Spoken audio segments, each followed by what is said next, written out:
All right, we'll get started. Coco, just give us your reflections on the match and getting through to the semi-finals here in Melbourne. Yeah, it was a fight. I think today was definitely like a C game. I didn't play my best tennis, but I'm really proud that I was able to get through today's match, and hopefully I got the bad match out the way and I can play even better. Okay, good luck. Yeah, over here. Congratulations, Coco, on your first semi-final at the Thanks. US Open. And thank you for sharing that routine that you have before the game. What are the routines you got, and is there a particular one here in Melbourne that you would like to share with us? I mean, the only thing that I've been doing consistently is playing card games every night with my parents. Done that every day. Pre-match, just eat and listen to music. Yeah, that's about the only. I'm not a superstitious person. I don't have a complete ritual. I just go with the flow and go with the feeling.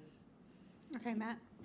Hey, Coco. Hi. You mentioned the other day that on your shoes is the coordinates of the public courts where you started playing in Florida. You also went to France as a young kid. But I was just curious, with all the academies and stuff in Florida, what was it that made you want to go to France and train with people from Europe?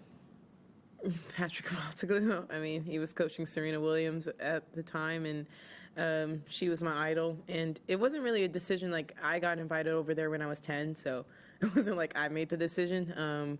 It was just, my parents, they got presented this great opportunity to go for a week, and all expenses paid for. I'd never left the country. And then went to Paris for a week, and we did this process called Champ Seed, and it was like, it didn't feel like it was not an auditioning, but I guess in a way. And he just picked the best of the best to kind of help fund our careers, essentially. There's a couple other players that came out of that. At the top of my head, Holger Rune is one of them, and the Fruitova sisters, another. So that program kind of just exposed me to different ways to play. Probably would have never had red clay experience if it wasn't going there.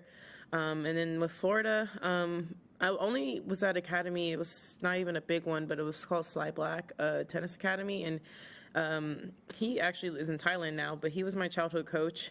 And then I went to Gerard Loco Tennis Academy, another small academy. So I never did like the big academies outside of going to Marta, maybe 6 to 8 weeks out the year. I didn't want to commit, or my parents didn't want to commit me to like spending full time there because I still had a family at home and friends at home, so they didn't want to disrupt my life, which I think was the best decision. Okay, we'll go Ersin and then James. Ersin. Congratulations, Coco. Thanks. When you were 5-1 down in the first set, what went through your mind, and at what point did you feel like you were able to take control of the match? Yeah, I was playing not great. I was just missing everything on both wings and not serving well, and I was just trying to win one extra game. Yeah, that was really the one thing. I was just like, let me make it competitive. Obviously, sometimes when you're down 5-1, you're not expecting to win the set. But, I believe every point and every game matters. And eventually, the score started to get closer. And, then I was back on serve. And, I was just fighting as much as possible. I know going in, playing her, it's a tough match. She's pretty athletic. And, we kind of play similar. I think today she was just more offensive, which I wish I was taking the offense from the beginning. Okay, James. Coco, I know you've said before with regards to the WTA in Saudi Arabia that you wouldn't want to say anything because it's rumours and not set in stone. Yeah. Do you hope and think that you, the players, will have the opportunity to privately maybe have input on that decision before it is set in stone? Because it feels like once the decision's made, then to an extent what's said publicly doesn't necessarily make a difference. Yeah, I think the WTA, I've noticed probably Cancun, they're trying to take more steps of communicating with the players about certain decisions. And part of the reason why they didn't go to Saudi last year for the finals was they didn't have time they wanted to make sure the messaging was correct. And I feel like if we go there, I feel like we have the opportunity to make change, and hopefully, I know the situation there isn't great, and definitely don't support the situation there, but I hope that if we do decide to go there, I hope that we're able to make change there and improve the quality there. And engage in the local communities and make a difference. Yeah, and there hasn't been a decision made about Saudi, and so I can't really speak much on that, but I will say that they are trying to at least communicate with the players more. I don't know if we have, like, a final say or decision making, but at least we're getting in the conversations, and I do appreciate the effort to change and include us more so we do know more what's going on, because at the end of the day, the WTA was founded by players, so yeah. Right, we'll go the guy in the purple behind, down, you right there. Right. Yes, if you. Yeah. Brad Gilbert, during your US Open run last year, praised your problem-solving ability during matches when you were able to sort of fight your way back in. How important was that today in that first set?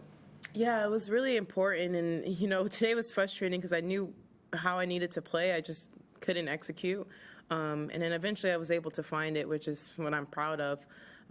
But yeah, problem solving is tennis. You could play someone today, and maybe a week later they'll play you completely different. So it's a part of it. At the end of the day, you're given a scouting report, but you have to go with feeling and try your best to win. So that's what I did today. Can we go Courtney and Simon? Courtney?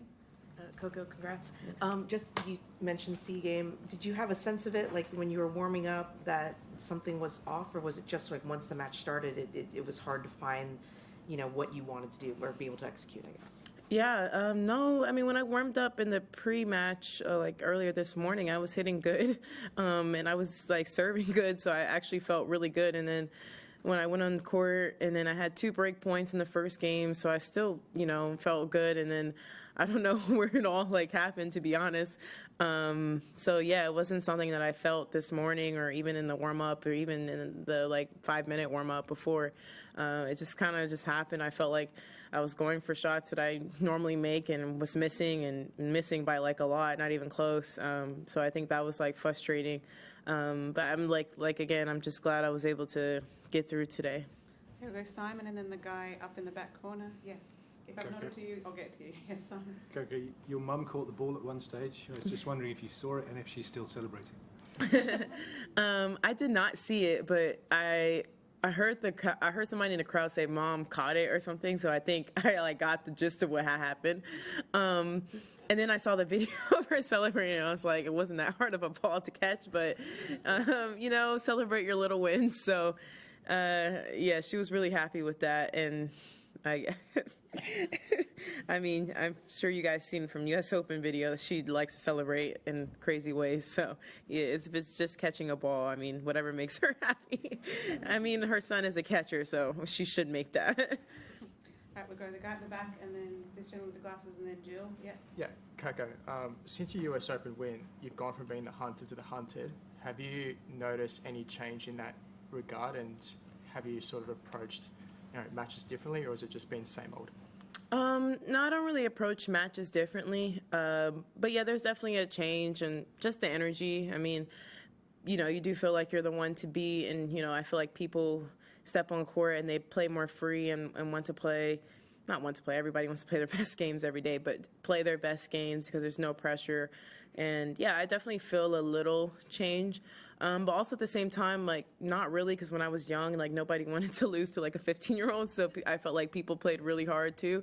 But yeah, definitely. I mean, I remember being in that position too when I was underdog, and you just play free. So yeah, it's always, I think there's a quote, it's not easy to get to the top, but easier to get to the top, but harder to stay there.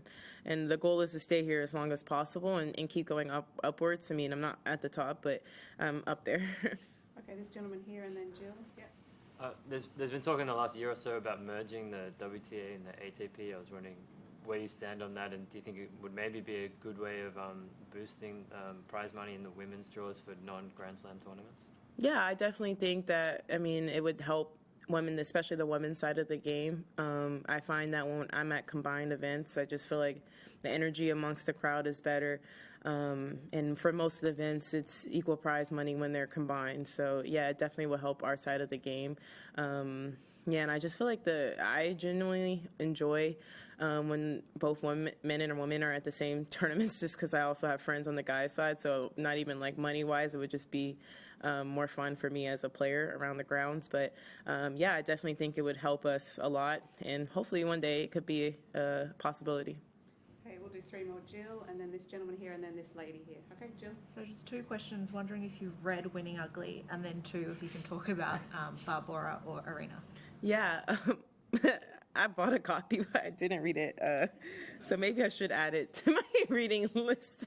Yeah, I did buy one, and I didn't, my mom actually got it for me when we were in the talks of just possibly working with Brad, and she was like, you need to read this, and she read it, and I didn't read it.